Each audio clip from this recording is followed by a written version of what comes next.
تلاجتك فيها ايه قبل رمضان؟ تلاجتي فيها قبل رمضان. فيها حاجات كتير الحمد لله. زي يعني عندي نص كيلو لحمه في التلاجة، عندي فرخه، يعني شويه عصاير كده برضه يعني. الحمد لله. لحد دلوقتي ما فيهاش حاجه. لسه هننزل نشتري النهارده ان شاء الله.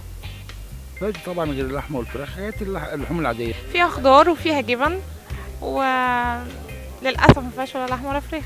فيها الخير كله الحمد لله. يعني يعني فيها لحمة فيها فراخ فيها صلصة جبنة كده يعني. جيب لحمة فراخ حاجات زي كده الطبيعي. ايه تاني؟ بس فيها كل خيارات رمضان ان شاء الله. زي ايه؟ زي عصائر، لبن، جبن، كل حاجة موجودة من خيارات رمضان ان شاء الله. بفضل ربنا يعني الموجود. زي ايه؟ يعني ممكن فيها كيلو لحمة 2 كيلو لحمة، يعني شوية خضار برضه على قد كده لسه، أصل أنا يعني قاعد لوحدي، بس الحمد لله معايا تلاجة يعني في البيت بس. كل حاجة الحمد لله. فيها البطة بتاعت كل سنة، فيها كل حاجة الحمد لله. ما فيهاش حاجة. لا السنة دي صعبة أوي.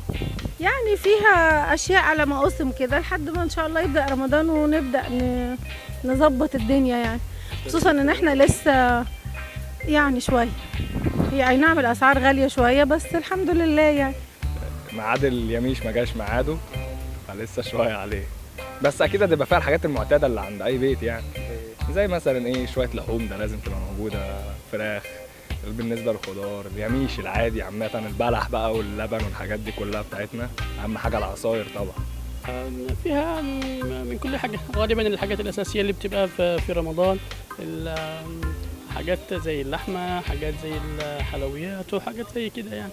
فيها ما فيهاش حاجة، فيها جبنة وحاجات كده يعني. والله حسب ما ربنا بيملى فيها، مش احنا اللي بنحط، ده ربنا سبحانه وتعالى. فيها ممكن كل شيء، وممكن تبقى برضه على الله. ايه المشكلة؟